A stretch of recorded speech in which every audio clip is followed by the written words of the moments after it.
Okay, so I was just sitting there chatting, and didn't press record. And I need to really work on that.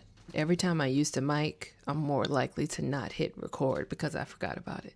Anyway, welcome to my YouTube channel, Booktician, and we're going to talk about 10 new releases that I'm excited about. Either these releases just came out or they're about to come out. Either way, when I put them on the screen, I'm going to also put their release date on there as well so that you can see it as well. Now, I would just love to get right into this video because I don't want to be yapping. When I thought I was talking, I was yapping. So, I want to pull back and get to the meat and the bones of what's going on. So the first book I want to talk about is called, and I'll be looking to the left because I'm at my desk. The first book I want to talk about is You Should Have Been Nicer to My Mom by Vincent Tirado.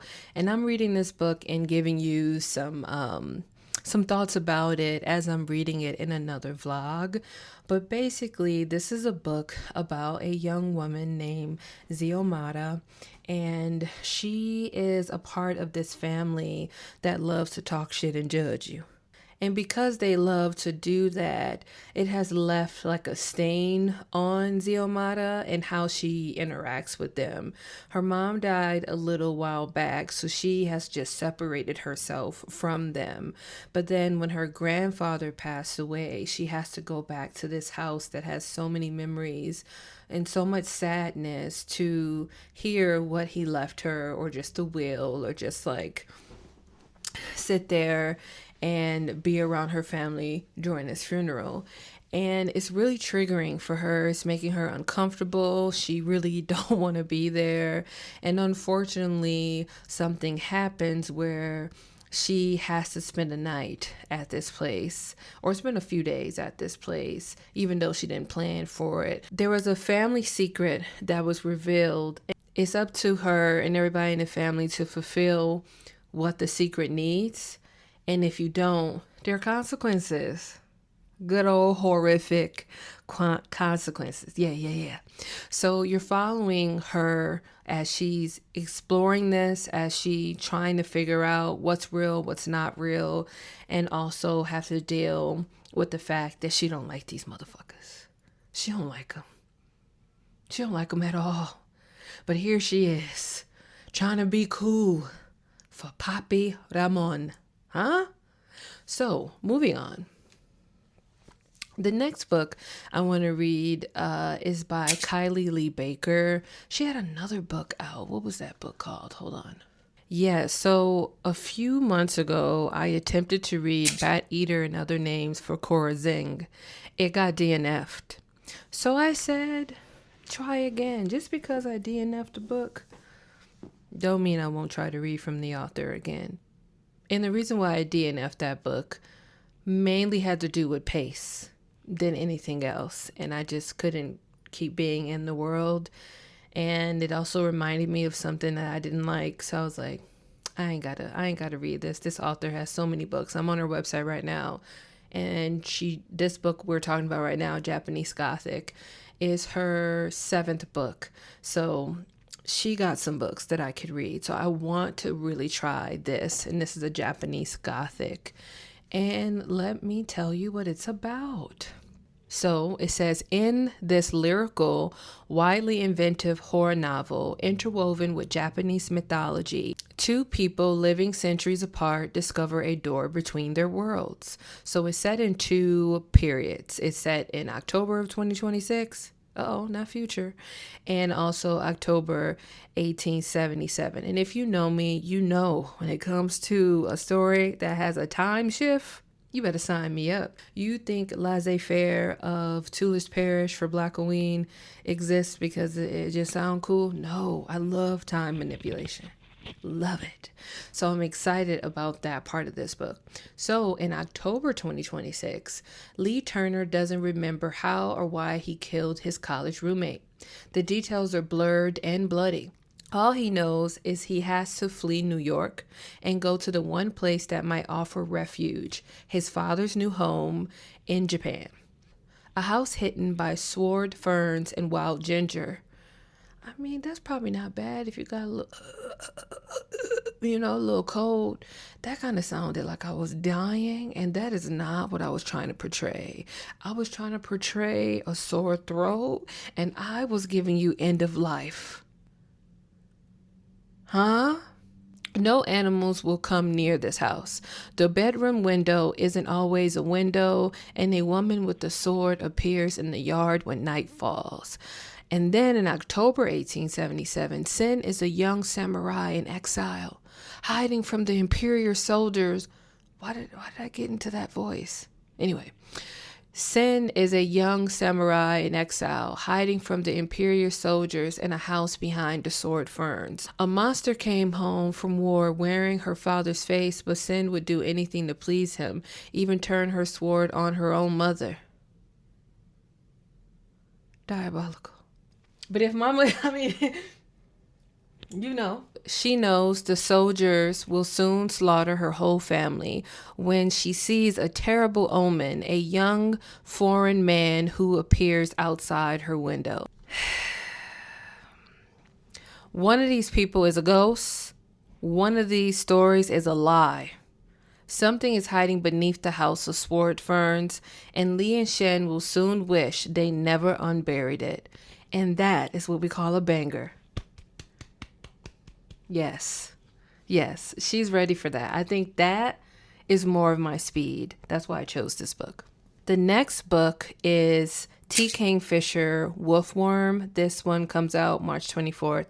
And T. Kingfisher is an author I feel like I might love them, but I don't know it yet because I haven't read their books. That's how it feels. It feels like we are in a love affair and we don't know about it yet. So I think we got to explore it, and that's why I chose this book. T. Kingfisher, upcoming historical horror novel, is truly disgusting and not for the faint of heart.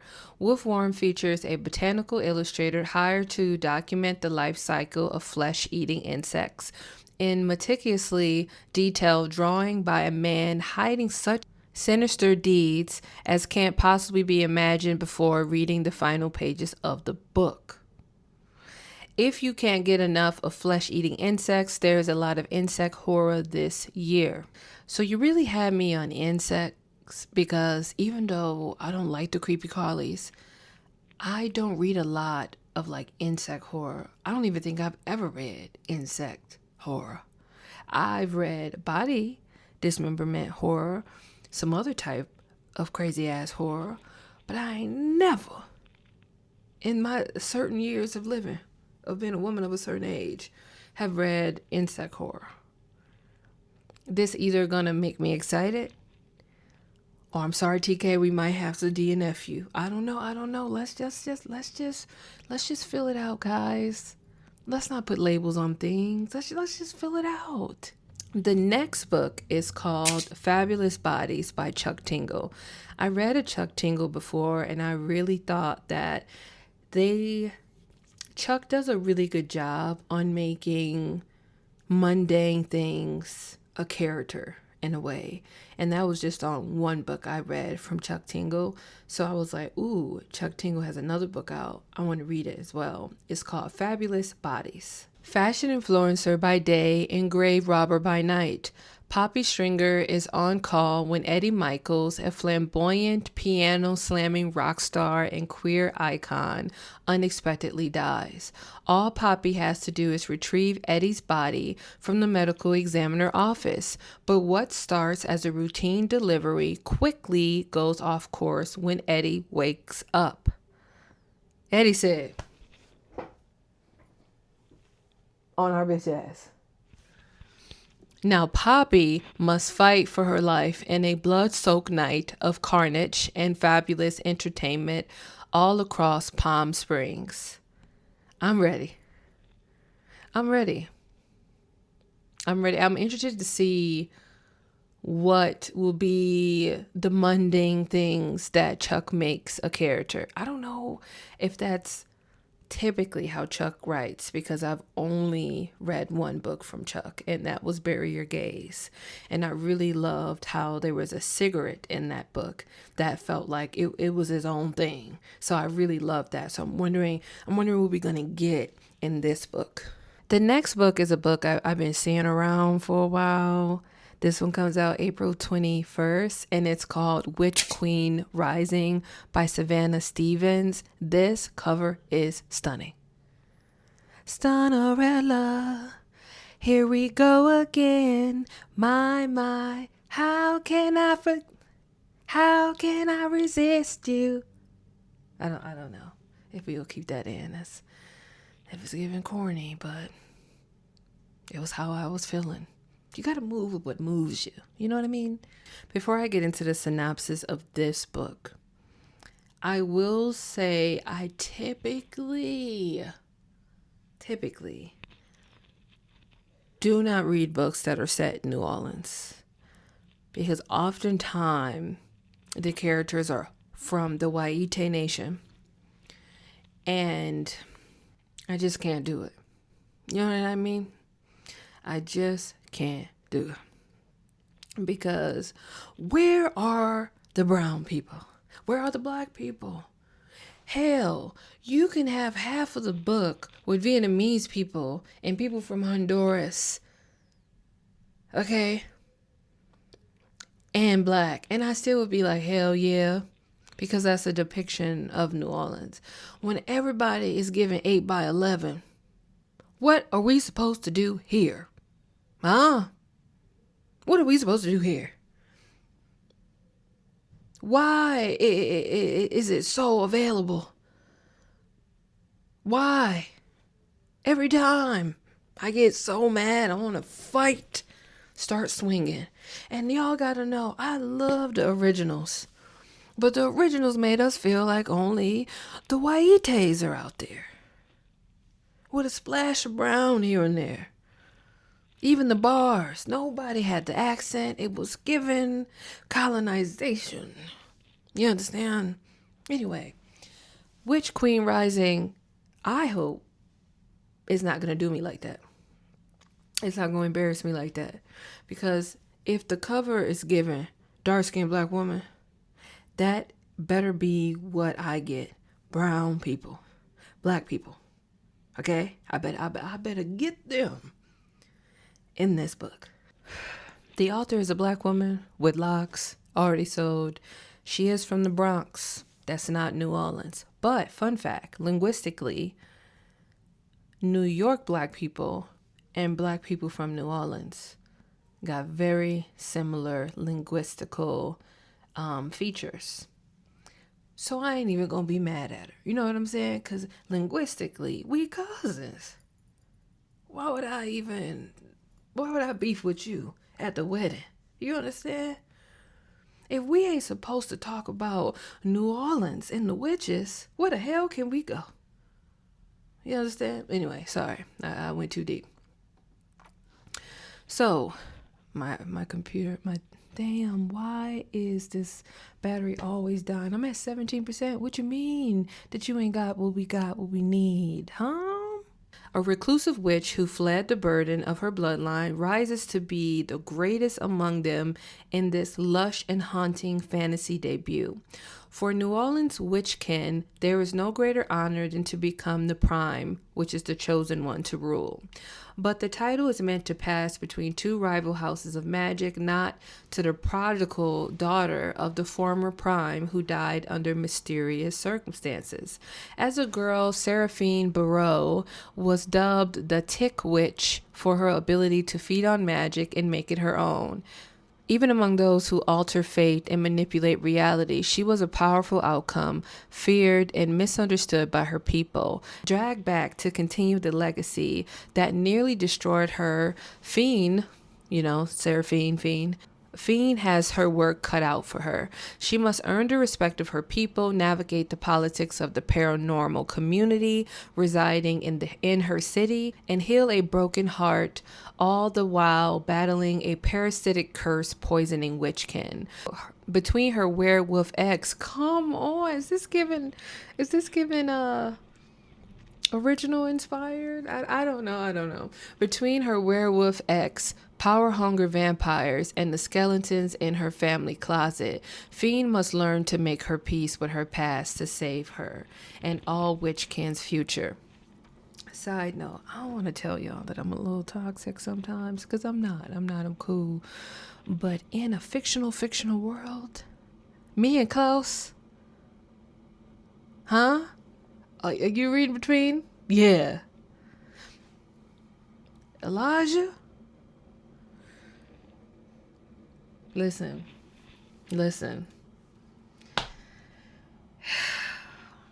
It is what it is. Moving on. He has a book that has like eyes all on the cover, but I don't have enough battery to get into that. But she has a book called Mocha. And Mocha is a fast-paced, suspenseful, gory, wild ride. The story puts two colleagues in a sole office building on an inevitable collision course. Danye, a financial analyst whose personal life is gradually imploding, and Jung Young, an IT worker who's rigged the entire building with hidden cameras. I already know this is going to be good. You rigged the entire building with cameras? Ooh, the story is a refreshing corrective to K-drama tropes that romanticize the wealthy class. And this book is really good for those who crave stories that have like eat the rich. So I'm excited. I don't know why the cameras got me, because I'm like, if there is conflict between these two, one of them clearly have a one-up on the other. So you would have to be very like, I don't know, you would have to be very cunning in how you would get your get back. But I don't know if that's what's happening. That's just like something that I thought I would share. So there's another book called There Used to Be People Here by Kenneth Cole. This one comes out November 3rd, 2026. In the 70s in Mississippi, a black detective and his temporary partner are assigned to a case that shifts from murder to paranormal conspiracy with life-altering repercussions. Holy shit. You really had me with Black Detective. You really had me with that. So I'm going to read it because of that purpose. Winton, a man enters the bathroom of a local gay bar and doesn't come back out. Instead, he's found cold on the floor and facing the wall, and no one seems to know what happened to him. Samuel Barkley is Winton's only black detective. Assigned to this case, Samuel's one goal is to keep his head down with eyes on moving up in the police ranks. But it's not easy with Harvey, a new temporary partner who Samuel can't seem to like or hate, nor with the cold, questioning eyes and fake smiles from those in town. Persistent, judging, wrong, Samuel is reaching his breaking point. As his investigation lead him to a curious plane crash cover-up, Samuel's placid existence is turned on its head, because what crashed in Wheaton's isn't a plane. They like it here, and if Samuel can't stop them, they will find a way to stay. With shadows of the X-Files and S.A. Cosby, There Used to Be People Here explores race, queerness, and existing as other in a society that demonizes everything different. Can't tell me that's not a banger. The next book is Savage Lake. A mother and son travel to a dilapidated cabin in the woods that haunts more than just her memories in this new unnerving horror from the author of The Whistler and Sisters of a Lost Nation. This is Nick McDonough, y'all. Nick, yes! Nell swore she would never return to the place where part of her died. The passing of her estranged father, however, leaves her with no choice but to take her teenage son Oscar back to the rundown family cabin on Churchlight Lake, where horrific memories linger. I just want you to know, you won't get like the behind the scenes, but today, every time I try to speak and talk and read, my dyslexia is not catching shit. Like, I keep fucking shit up. And it's one of the reasons why I don't like doing these videos, but always want to do them. But I'm like, Bree, you're gonna do it anyway. It's just not a good day for reading with my eyeballs, because every sentence I have fucked up or had to redo or had to say a couple times in order to say it to you guys. But you know, it's just the woes of dyslexia. Your girl's still good. It just happens. The two will fix the place up, sell it, and ensure Nell never has to return to that dreaded lake again. But when the roads, which pass through native land, are barricaded by the local tribe, the quick trip turns into weeks. Oscar, a horrific movie buff, knows this exactly how it starts. As long as, sorry, because that is exactly how it starts. As the long summer days drag on, unsettling things begin to occur. Screams ring out over the water, and a mysterious figure watches the cabin from the trees at night. Most disturbing of all, his mother is becoming less and less of herself. The fuck? As the stranger events lead Oscar to uncover the secrets Nell has shielded him from, he is forced to confront a reality that is far more frightening than movie monsters. He must uncover answers to the question that stole so much from his mother, before the horror that traumatized Nell drags him under as well. You can't tell me that you ain't already pre-ordered it. You can't tell me. You can't tell me. So I wanted to do like maybe a separate video about like what I've pre-ordered. And I don't really pre-order, but I realized I had a bunch of credits that I wasn't paying attention to. So I went ahead and got 3 of my anticipated reads. So the first one comes out October 13th. And it's by one of my favorite horror writers. And if you're new to this channel, my 2 favorite horror writers, I can't even rank them both. I can't rate them above each other because I'm obsessed with them both. Have read everything, will read everything. Understand? That is Stephen Graham Jones. He's Blackfeet. He's an indigenous man. Love him. And then there's Tananarive Due. And she's a Black woman from Florida, but she also is a professor in Cali, I believe, with her husband as well, I think. The resume, long. The storytelling, immaculate. No notes. I'm not even going to give you any cons. It is what it is. I'm obsessed, right? So this book is called Off the Reservation. And I'm excited to read this book because it's set in like the same world of another series he has. So a ragtag group of activists plan a mission to repatriate the bones of a Blackfeet boy who was sent to the infamous Carlisle Indian Industrial School. I'm pausing because I'm not sure if you guys know. So let me just let you. People do know, but so many of us aren't taught Indigenous history in school. And it's really, really fucking sad and leads to the continued erasure of Indigenous people. So I'm going to put up the famous picture that most people know when you're talking about this boarding school era that lasted quite a while here in the US. People are still living with the legacy that this horrific boarding school era did to them and their families, their culture, and their language. In addition to that, I'm going to put a link below, and it's called the National Boarding School Coalition. I went to their first 2 conferences, and they are a wealth of knowledge. If you want to know more about the boarding school era, they have really like tracked down every state and where the boarding schools were at. So I think that is a good resource for you to look if you want to further educate yourself. I also went to a college, my undergraduate, where one of the buildings used to be a boarding school that they just kept and repurposed.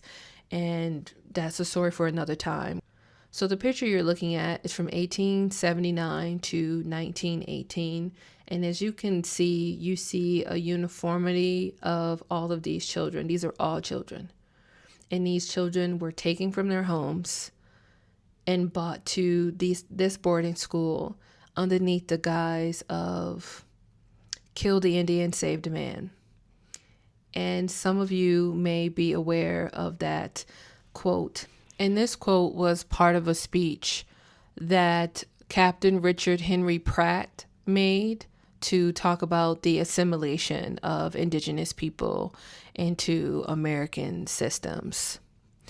And the reason why I'm like really excited about reading this book is that Stephen Graham Jones really, really knows how to put indigenous people at the forefront of his writing. And even though for me, I can't see a world in which any of the things that he writes is not horror in a fictional sense and horror in real life, because this is like real life stuff.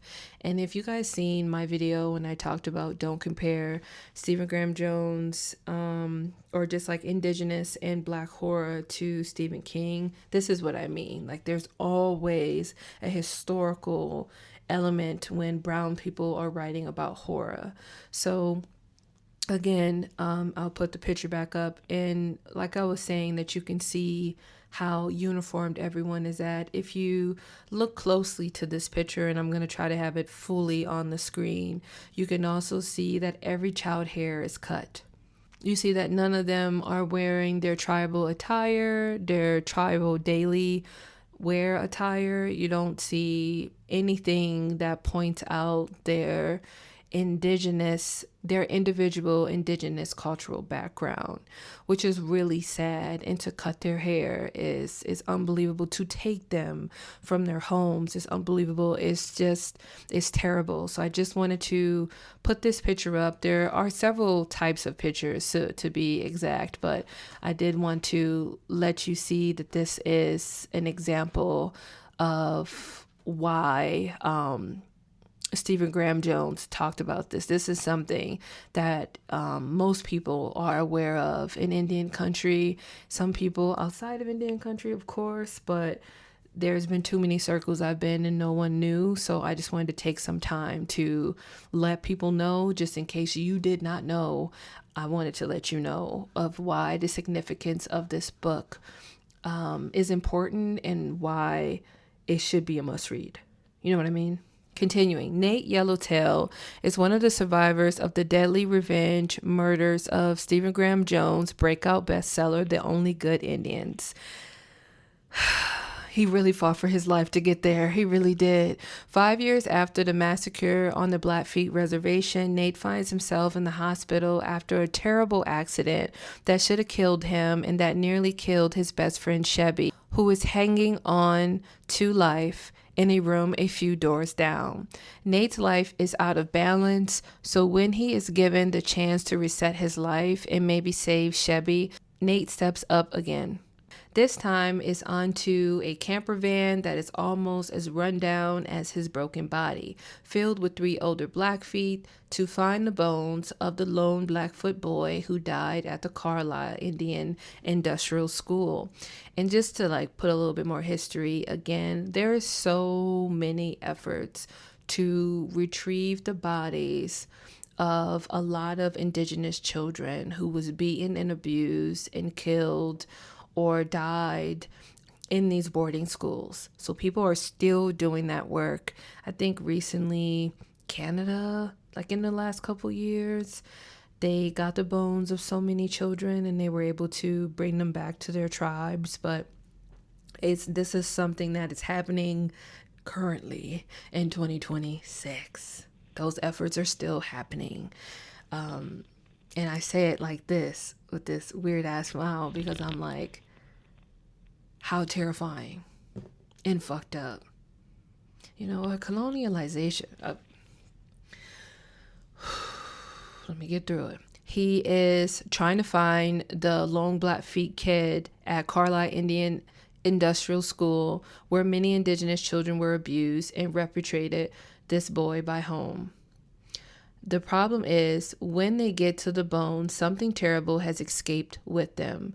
Jones has crafted another American Indian novel for our times, shining light on the dark corners of the country's history while also showing desperate choices people make when they get put up against a wall. I cannot wait to read this book. I have 6% left on this. Ooh, 5%. No. Let me charge it a little bit and then I'll come back. Let me charge it a little bit and I'll come back. So we're going to talk about Maisy Wood. Yeah. Maisy Wood, if we go back to the beginning part of this vlog, take us back, Bree. And if you're new to this channel, my two favorite horror writers, that is Stephen Graham Jones. He's Blackfeet. He's an indigenous man. Love him. And then there's Tanana Reeve Dew. Yeah. Tanana Reeve Dew, or Tanana Reeve Dew. I feel like I'm always saying it wrong. There's a right way to say it. It's either Tanana or Tanana, and I know the right one, but when I fucked up already, I'm sorry. I'm sorry, my girl. Okay, so this book comes out September 22nd, 2026, and this is Maisy Wood. S.A. Cosby, All the Center Bleeds, meet Percival Everett's erasure in this literary thriller following the grandson of a famous black actress from the 1920s to the 1940s. Now a filmmaker herself who returns to his grandmother's cabin retreat in the California mountains, only to encounter the legacy of her rage born in old Hollywood. This is a follow-up to The Reformatory, with flashbacks to Johnny's grandmother, who brushed shoulders with giants like Lena Horne, Clark Gable, and Hattie McDaniels. This novel explores three generations, beginning with Maisel Washington's life as a young actress. 50 years after Maisel's death, Johnny will discover the secret she kept and nurtured since she was a child, when she had a dark wish come true. I am excited to start this book. A monster lurks outside of Maisy Wood, hidden for generations, and Johnny brought his family to his hunting grounds. Why would you do that, Johnny? Huh? Why would you do that? I don't even got this plugged in. That's some crazy shit. We're back in that thing. So now the final book, because there should be 10 books in total. Let's really hope for that. The final books is Back for Blood, Never Whistle at Night, Part 2. I have Part 1. This is Part 2. Shane, you know I was going to read Part 2. Yes. This anthology has so many authors who are in it. One of them I did see was Stephen Graham Jones. And there are stories that have to do with like dark fiction, themes of hunger, themes of murder, themes of monsters, very gruesome stories, things that has happened in families, things that has happened in place. There are just so many things. It goes from psychological twisted tales to gory-filled monster hunts. And I'm excited to read this because it's going to give me more opportunities to read from other indigenous authors, because the first one really solidified that I need to be reading from Nick Medina. The story in the first one had me, okay? So I was like, yes, I'm excited for Part 2 so I can get to read what other people are writing, and I can also find some other authors, horror authors or psychological thriller authors that I may be interested in. So those are all of the books that I am excited that are coming out this year or recently came out. And if there are some other books, I might do another video. But right now, that's all I got. Something short and sweet, 10. And I was like, oh, I should mix it up and not have it so horror focused. But I love reading horror, so that's kind of where we're at. And yeah, that's it. So thank you for watching. Have a wonderful day. And I will talk to you guys soon and in the next video. Bye.